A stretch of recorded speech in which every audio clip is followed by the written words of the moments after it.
Fernando Alonso has been named as an ambassador for the Circuit de Barcelona Catalunya as it fights to save its F1 future. Although the track does have a contract until the 2026 season, this weekend's Spanish Grand Prix is expected to be the final race at the circuit under that name, as the new street circuit in Madrid joins the calendar from next season. The Spanish GP has been held at Barcelona since 1991, with Alonso being a two-time winner of the race, including in 2013, which is to date his last victory in F1. Alonso has taken up the new ambassadorship, with his aims being to help raise awareness of the circuit worldwide, and also to aid in the development of young drivers. It is an honor and a privilege, and I am very happy to be an ambassador for Circuit de Barcelona Catalunya, which is so special to me and to all Spanish fans, and which has given us so much joy, Alonso explained.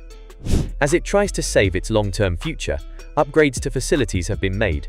With Alonso believing it is imperative, the track remains on the calendar. Fernando Alonso has given details about the cause of his Monaco Grand Prix retirement, equating it to Daniel Ricciardo's 2018 problem. Running in the points, Alonso pulled off at Rascasse on lap 36 in the Principality with an engine issue, extending his pointless run to start the season. The Barcelona technical regulation is right around the corner, and now we're finally going to see who has the biggest advantage from the flexibility of the front wings. But after the Chinese GP regulations regarding the flexibility of the rear wings proving to be a failure, what should we expect from the massive shakeup in Barcelona? And more importantly, will McLaren be finally leveled with the rest of the field? There is no doubt that the Barcelona GP is going to provide us with a lot of storylines that we should be paying close attention to. But the most important one is definitely going to be the technical directive regarding the flexibility of the front wings. For starters, we need to understand how these front wings affect the behavior of the car. And if you want to have a better picture for yourself, just look at the comparison between the top 4 teams on the grid.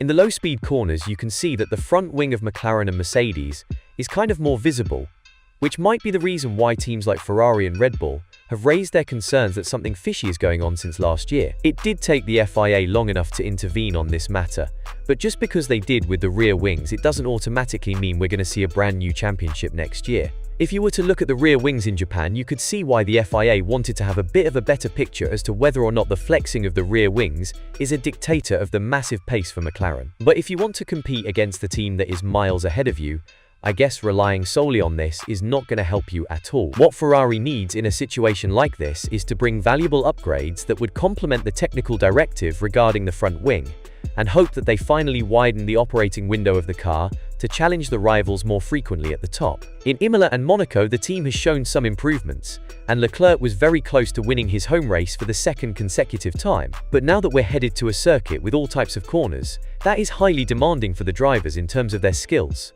We might be looking at a huge improvement in the Maranello-based squad. Worry. Of course, it's worth adding that McLaren definitely had enough time to work on this regard, and even if they were exploiting the grey area revolving around the front wings, they are now going to adapt the rest of their car appropriately. This is something that the FIA found itself under a lot of scrutiny for.